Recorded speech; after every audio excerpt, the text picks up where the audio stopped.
วัสดีค่ะวันนี้นะคะมาพบกับเรานะคะใน Advanced Auto Supply ค่ะวันนี้นะคะเราจะมาสาธิตวิธีการเปลี่ยนยางขอบประตูรถยนต์กันค่ะไม่ว่าจะเป็นยางขอบประตูรถยนต์รุ่นไหนนะคะเราก็จะใช้วิธีการเปลี่ยนคล้ายๆกันค่ะซึ่งวันนี้นะคะทาง Advanced Auto Supply นะคะจะใช้รุ่น Nissan Frontier Navara D22 ปี 1998 ถึงปี 2005 บานหลังซ้ายค่ะปิกอัพรุ่นนี้นะคะได้รับความนิยมทั่วโลกค่ะไม่ว่าจะเป็นสหรัฐอเมริกาออสเตรเลียนะคะลาตินอเมริการวมถึงประเทศไทยค่ะ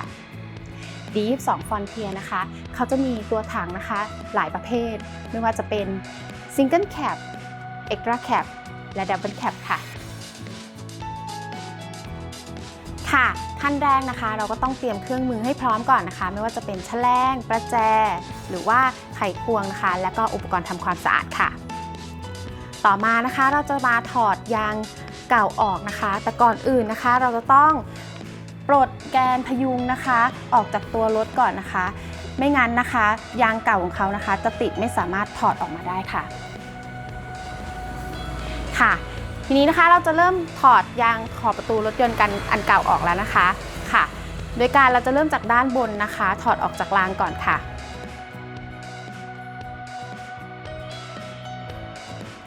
หลังจากนั้นนะคะเราก็จะใช้แฉลงนะคะหรืออุปกรณ์นะคะในการดึงคลิปพลาสติกนะคะออกจากตัวถังนะคะทุกๆจุดค่ะ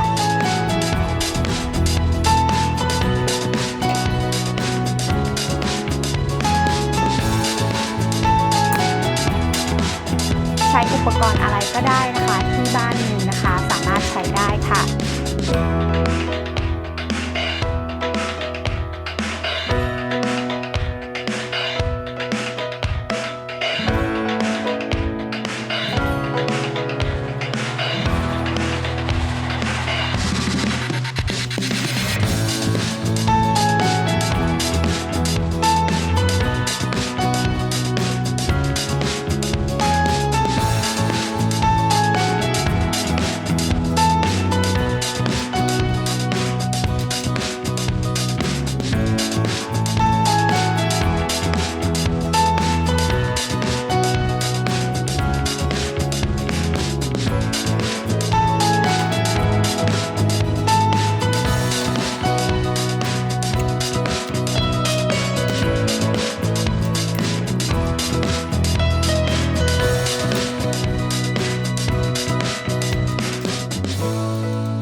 จากนั้นนะคะก็ทำความสะอาดพื้นผิวนะคะก่อนที่เราจะติดตั้งยางใหม่เข้าไปนะคะ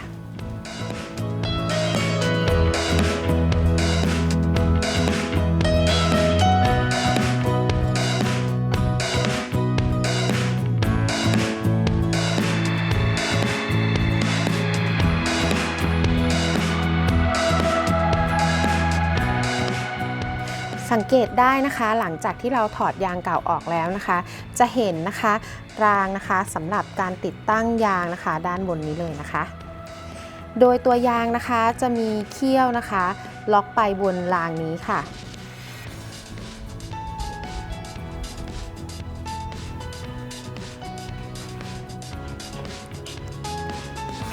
ส่วนด้านข้างและด้านล่างนะคะจะเห็นรูสำหรับยึด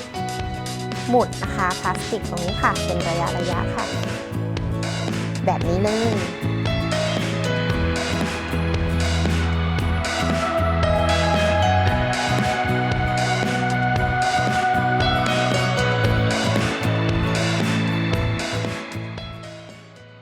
สำหรับใครนะคะที่กำลังมองหายางขอบประตูคุณภาพสูงนะคะเดี๋ยวเรานะคะจะแปะลิงก์เอาไว้ให้ด้านล่างค่ะแล้วก็คุณสามารถเลือกนะคะ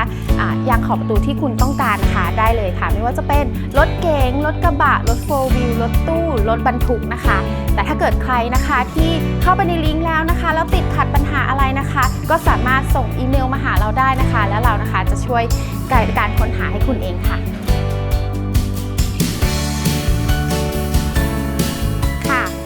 นะคะก็คือยางประตู D22 Frontier นะคะที่เราจะทำการสาธิตในวันนี้นะคะเราจะมาดูคุณภาพของยางก่อนนะคะดูจากพื้นผิวของเขานะคะความละเอียดของเขานะคะและนี่ค่ะคือข้อต่อนะคะมุมนะคะแล้วก็กิ๊บค่ะคือพลาสติกค่ะแล้วก็เราจะมาดูความยืดหยุ่นของยางนะคะความให้ตัวของยางเนี่ยค่ะเราสามารถบีบได้เลยนี่อย่างนี้ได้เลยนะคะลองดูนะคะ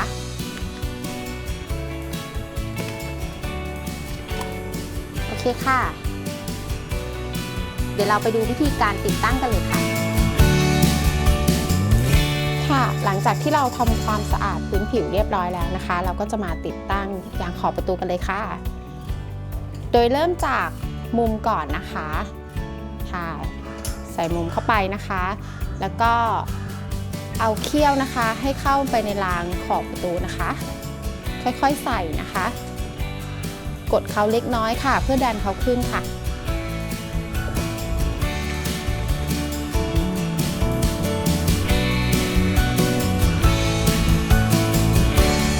ขั้นตอนนี้ค่อนข้างสำคัญเลยนะคะเราต้อง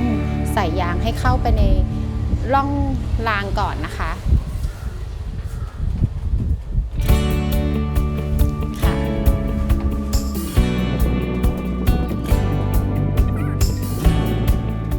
เมื่อเราเช็คแล้วนะคะว่าเราเอาเขี้ยวยางนะคะใส่ลงไปในร่องยางเรียบร้อยแล้วนะคะเราก็จะมาทำการกดนะคะคลิปพลาสติกนะคะเข้าตามจุดต่างๆ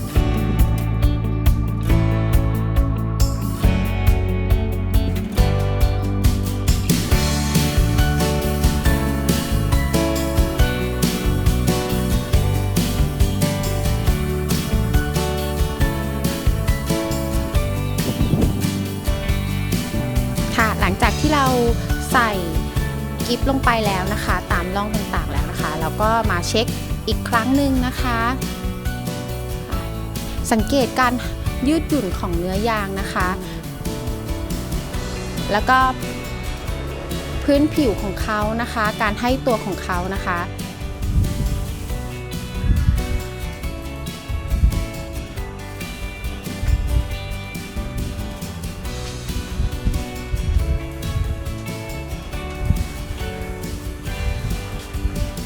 โอเคค่ะเป็นอันเสร็จเรียบร้อยค่ะสำหรับยางประตู D22 Frontier ค่ะ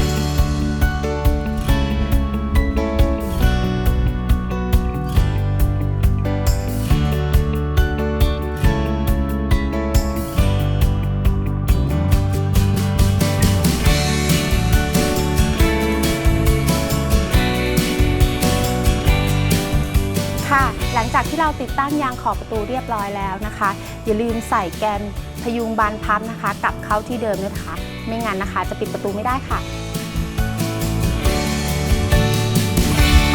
สุดท้ายนะคะเราจะมาทดสอบยางขอบประตูที่เราติดตั้งไว้นะคะว่าใช้งานได้ดี 100% หรือเปล่านะคะวิธีการทดสอบนะคะก็แค่เปิดปิดประตูค่ะถ้าเกิดว่าเปิดปิดประตูแล้วนะคะพบว่ามีแรงต้านมากกว่าเดิมนะคะก็ไม่ต้องตกใจนะคะเพราะว่ามันเป็นเรื่องปกติค่ะจะต้องมีแรงต้านเล็กน้อยนะคะบนยางเส้นใหม่ค่ะแต่ก็ไม่ควรที่จะมากเกินไปนะคะยางที่ไม่ได้คุณภาพนะคะก็จะไม่มีความยืดหยุ่นนะคะแล้วก็มีแรงต้านค่อนข้างมากนะคะจนทำให้เรานะคะต้องกระแทกประตูแรงๆนะคะเพื่อที่จะปิดมันค่ะหรือแย่ที่สุดนะคะก็อาจจะปิดประตูไม่ได้เลยค่ะเราจะมาทดสอบเสียงลมแล้วก็น้ำรั่วกันนะคะปกติแล้วนะคะเราจะต้องขับรถออกไปในท้องถนนนะคะเพื่อที่จะทดสอบ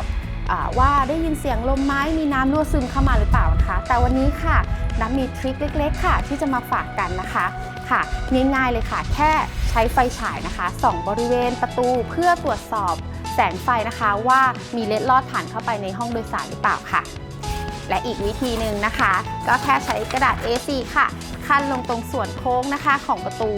หรือมุมต่างๆของขอบประตูนะคะปิดประตูเข้าไปค่ะแล้วลองดึงออกนะคะทดสอบดูว่ามีแรงต้านหรือเปล่านะคะถ้าเกิดเขามีแรงต้านนะคะก็แสดงว่ายางขอบประตูที่เราติดตั้งไปเนี่ย สมบูรณ์แล้วก็ดีนะคะก็ได้จบลงไปแล้วสำหรับคลิปนี้นะคะขอบคุณทุกคนที่รับชมอย่าลืมกดติดตามช่องเพื่อไม่ให้พลาดข้อมูลที่เป็นประโยชน์ค่ะแล้วก็วิธีการสาธิตชิ้นส่วนอื่นๆในเร็วๆนี้ค่ะ